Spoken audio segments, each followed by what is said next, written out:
Hello. Thank you for inviting me to this conference. My speech is called Crossroads of Modern Human Worlds in Contemporary Czech Performance, and I apologize because I will mainly read from a paper. Yes. My name is Viktor Hájek, and I have come from Palacký University Olomouc in Czech Republic. I'm currently, hopefully, completing my master's degree in theater studies and cultural anthropology. In this speech and in my diploma thesis, I am interested in posthumanism and exploring the relationships between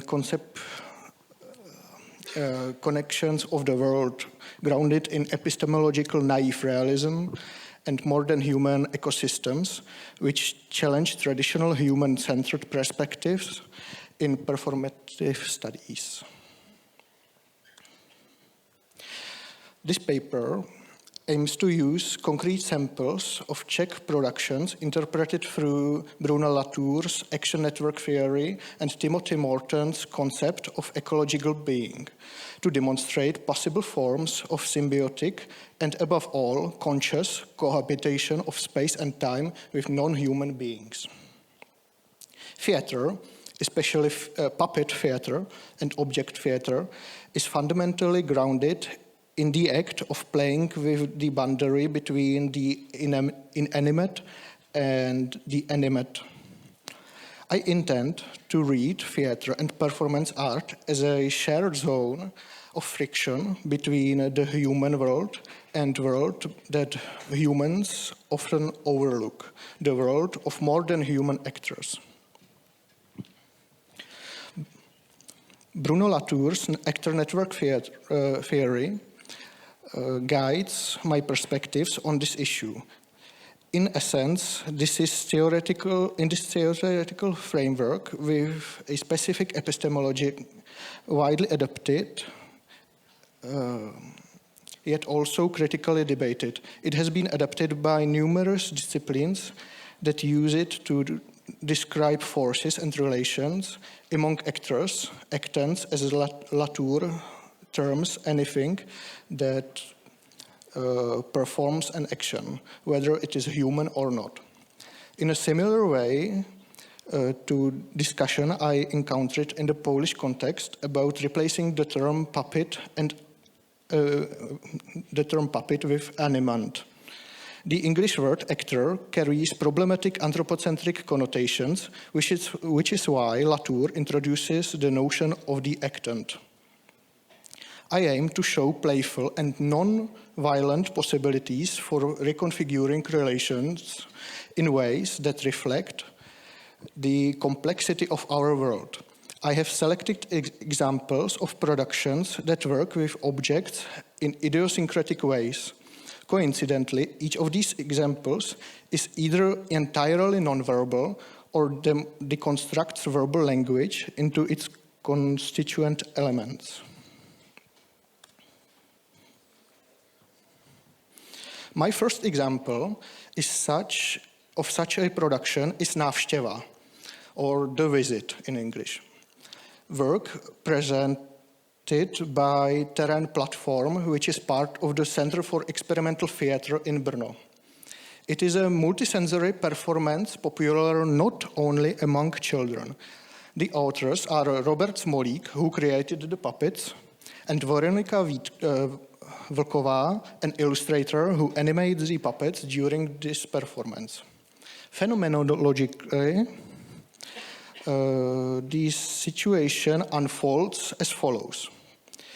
In a small room, the visitors sit around a single table, much like during an actual visit, and observe the behavior of puppets, which are also seated at the table.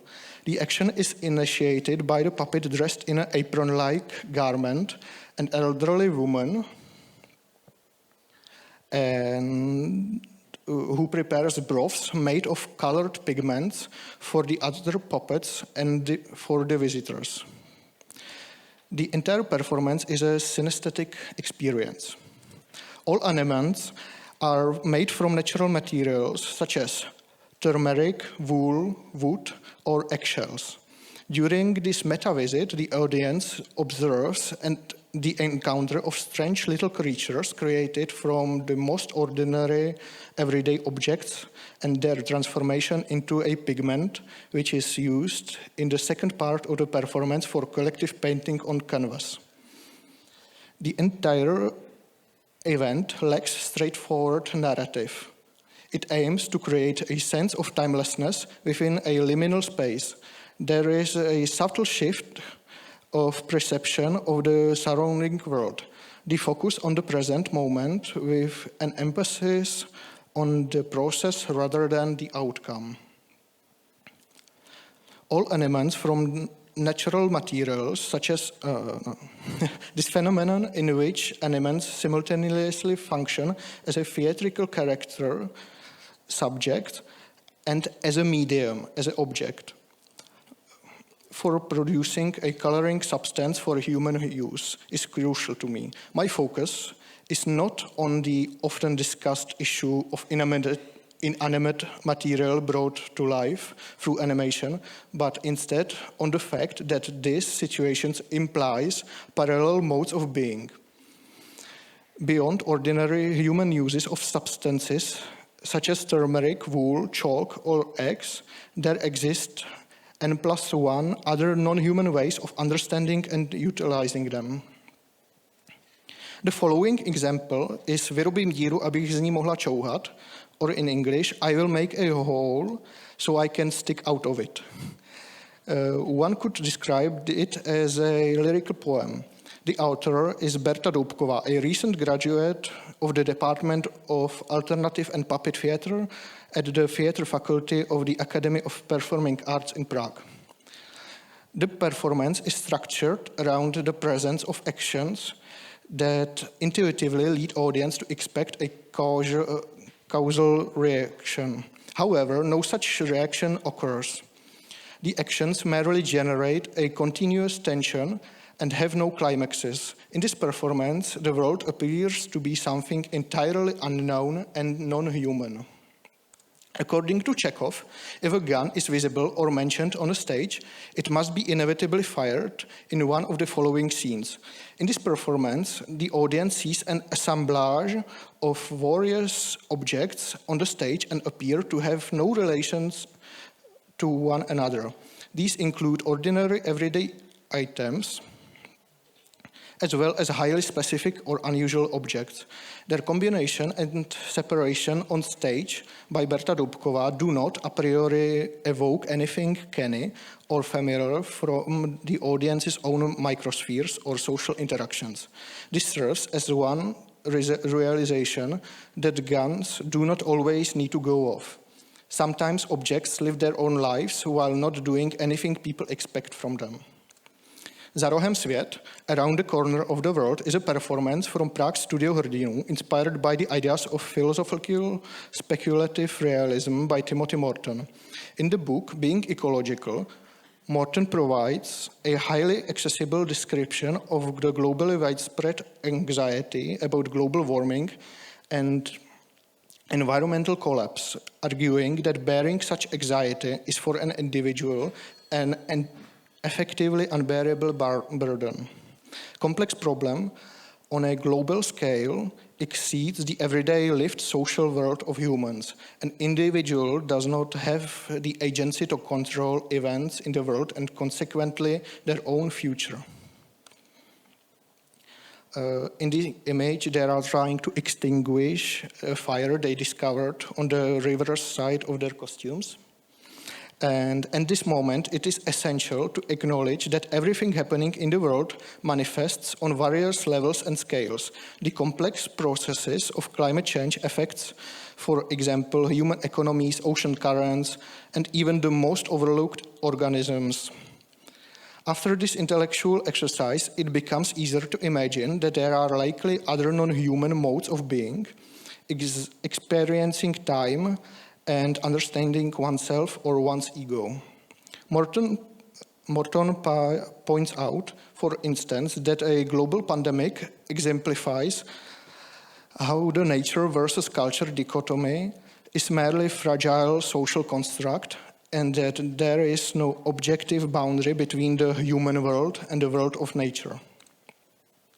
Berta Dubková, the creator of the previously mentioned performance, appears here as a guest and complements the actions of human performance through the animations of animals. She does not play the same game as the other human actors. However, in her own way, she contributes to the cohesion of the stage, resulting in multiple quasi-dramatic situations or perhaps fictional worlds coexisting in the same time and space. Through Dubková's action, the performance posits worlds in which interspecies, closeness, unity, and individuality can be rediscovered. This is partly because the post-dramatic context one can observe an egalitarian comparison of the ontological significance of the human performer and the non-human object. The result is an expansion of the epistemic horizon, offering fresh, hopeful perspectives on viewing the world as an ecosystem or network of many actors. The performance Zákon řady, or the law of seriality, like the previous productions, premiered in 2025 at Prague Studio Hrdinů. The concept, reflected even in the title, is based on the obscure and over time not fully matured theory of the biologist and zoologist Paul Kammerer, described in his book Das Gesetz der Serie.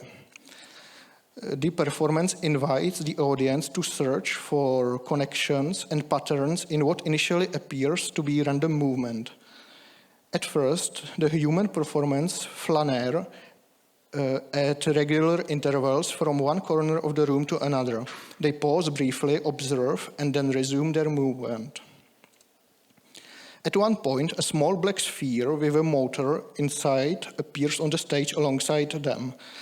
The sphere moves back and forth, jerking and creating chaos around itself. Gradually, more and more such objects appear on stage until the stage is full of them. After a while, it becomes noticeable that despite the chaotic movements and occasional collisions, the spheres began to cluster together, forming distinct groups. It becomes clear that even within an incomprehensible non-human logic and apparent randomness, a particular structure and interconnectedness among the actors can be observed. And finally, reality surfing is a performance created by International Collective Pill, which operates in Czech Republic. Reality surfing is another post-dramatic production lacking a plot, structure, or any point of catharsis. It is essentially a performed installation of objects. Once again, there is a clear emphasis on the creation of assemblages involving an assembly and reassembly of matter. The performance is usually preceded by a workshop for making slime, a sticky viscous substance that at the time of the premiere was popular among children as a toy. The creation of this slime serves as a form of tuning the audience to the temporal rhythm of the performance. The example of reality surfing, like the performance Návštěva, demonstrates the remarkable human ability to learn new things through the principle of play. The main aesthetic effect lies in the absence of clear catharsis, rationality, structure, and more generally logos. Materials and objects are not always subjects, such as performers, but rather objects, means to achieve an effect. Thank you. And I aimed to demonstrate possible fictional worlds mediated through performance and the animation of objects. These worlds serve as a bridge connecting our human world with complexity of the world as such, with all its visible and invisible actors. Ludic principles and activist technique of imagination tuning rather than attempting to grasp, understand, or name phenomena represent, in my opinion, our greatest hope for addressing future global crises.